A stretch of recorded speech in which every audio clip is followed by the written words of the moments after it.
Pagbasa ng Santos ng Ebanghelyo sumala kay San Mateo. Ginamit ni Jesus sinin mga panangitan aniya pagyakan ng mga tao. Ganalian ng langit sugad min adik nga nag-andam min kumbiti ang pagkasal para iyan na lalaki. Nagsugiya niya mga surugoon hin pagsumaton mga dinapit nga makatulerahan kumbiti, kundi waray maruyan hin pagtampo sang nagsugiya hiniba nga mga surugoon upod ay nag-iya mga uripon. Sumati ang mga dinapit nga andam ng akong kumbiti. Ginihaw na ang akong mga baka nga pinatampo nga mga anati nga andam na ang natanan. Kalina ka mo akong biti ng pagkasal, kundi nagpakabungula ang mga dinapit nga nagpadayon lahat ng mga buruhaton. Kinadtuhay umaano sa nga tindahan ano sa samtang anibaw nagtatukan mga surduon ginbalbag ng pinamatay nira. Duro ang kasinan hati ngisugunian iya mga sundalo din pamatay hagto nagpatay na iya mga surduon nga ginsunod ang nira syudad. Niyan gintawag niya iya mga surduon na ginsiring nira. Andam na akong kumbiti ang pagkasal, kundi diri ana ini nga gindapit ko nga mga tao. Yan na kadto kamo nga mga kadalanan nga nakita niyo ngadto ha kumbiti ang tanan ng mga tao nga ikita niyo. Sanggit kinadto ha mga kadalanan ang mga surugoon nga gintiro ang tanan ng mga tao nga erahinalian. Ang magupay sugad man ang magraot. Nga napuno ng mga tao ang dapit na kumbitihan. Sinatukan hati ng pagusisan mga dapit nga nakita niya ang tao nga waray magbado pinbisti para ng pagkasal. Napakiyala iyan hati sangkay ginoon ni mo ng pagsunod din hinga waray kumanbisti para ng pagkasal. Kundi waray magtingog ang tao. Iyan ni silingan hati ng mga surduhon gapu sa niyo aniya makamot ng mga tiil na nilabog iya ngadto hanggang isip managawas. Dito magtatangis siya nga manliligot aniya mga ngipon. Nagintapos ni Susin pagsiring kay damo ang mga gindapit kundi kuti ay la ang mga gintiyo. Ang Ebanghelyo ng Ginoo. Ando na joy. Kula natin pag-ampo ito na joy, baik para kusok kasi sa saurot iya at lawan yung watsin na lawan mga kita.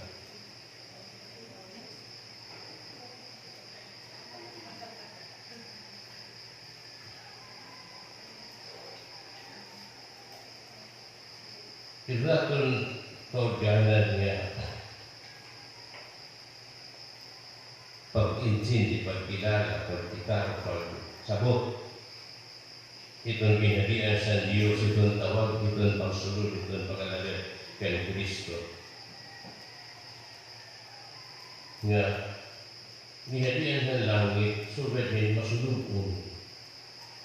Pagpilangati, nga, purong titnahong, pagpilangati, nga nangungurisong, paglinuhong,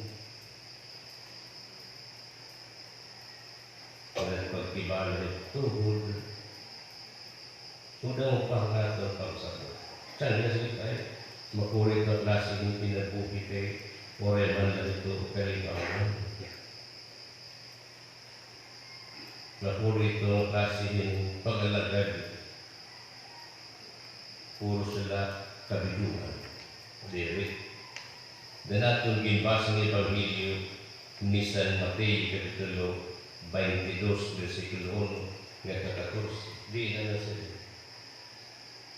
Ang gihadian ng langit, sugal ng hadi nga nag-andam in kumbiti ang pagkasal para iya anak na lalaki. Indakalan kita in modelo, indakalan kita in lain niya pagkita, ito ginadian ng Diyos, ginadian ng langit, usa nga kumbiti.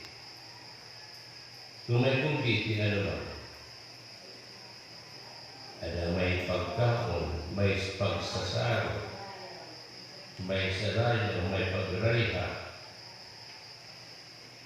may kalipay, may pagrugyaw, may pagresyo. So, ito na dyan ang langit. Dili kay suwet ato honolaan niya, pero nila masulubon. Ada itong kalipay, ada itong galaksi. Sabi, kamu nga naginibitan nga nito mo yung pangubit na naman yung sarili. Ay, makatugan, bisa mo rin regalo. Labi na kay libre pa nga ito. Nga nakikita itong kakilala, nga makikialan. Yan na, pakumbiti kita. Kamulaan na, kaya pangin kamu kita may virus.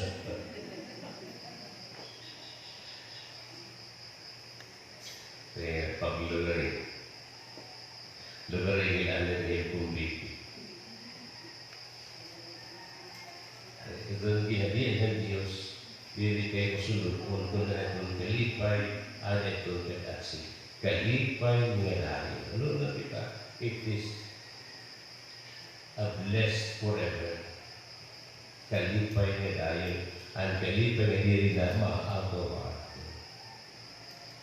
Kung hindi nga kumbiti, ipapilong kita na siya, itong tawag, itong hadiah ng Diyos, na rin niya kumbiti, tawag para ng tanan. Tawag para ng tanan. Itong mga gindapit, para ng mga ito, hindi tawag kita ng tanan. Bilang pag-abot ni Kristo, kaimukso na tao ni Kristo, sugad na aton. Haniya pagsakit o kamatayan niya pagkabanaw.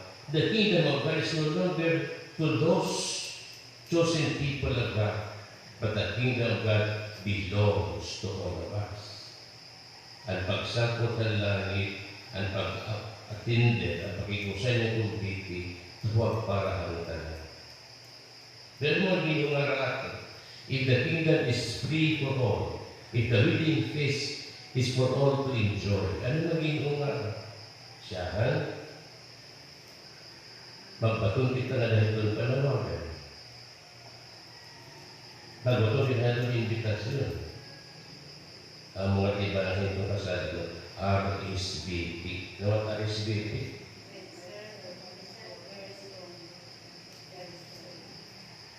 Reserved for seriously and viral person. Ano doon? Dili ito kay reserved for very special person. Dili. RSVP, responded simply. Ngayon RSVP, please respond. Responded simply. Ngayon RSVP dito, katulad di mo pagsiringa, maatindi ako. O di ako maatindi.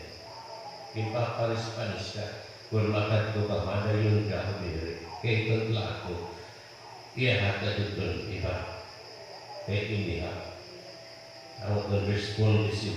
Dito ka reserve para iyo, kaya special ka, na may virus ka. Responded simply. Response please.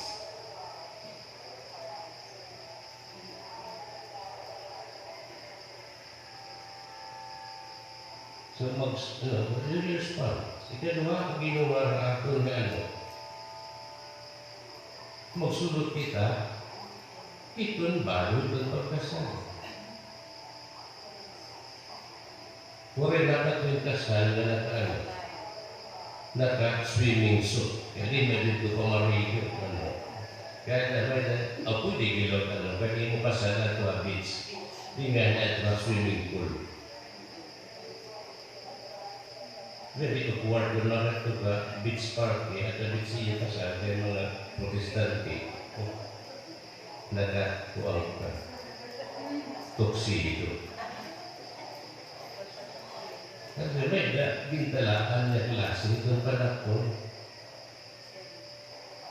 Ano man natin susunod nga ng biste. Nga na ito aton pag-atindi niya kasal ang kumbiti ni Inandaman Diyos para aton ang biste na atong kinabuhi buwag at kalukoy ng buwag kapatid. Kaya to response to invitation kanibaro kita itong pagsunod to wear the beast of our good works. Buwag at kalukoy, buwag at kalukoy ang pagbuhat ang atong kinabuhi ng mata. Kung ako ito atong pagkitakot ng atong kinabuhi kung Kristiyanos, then we are worthy to enter into that within peace. Kita ang natin. Ngayon halikan sa Diyos pagkalagay ng Kristo, palagay sa Diyos. Ada itong kalipay nga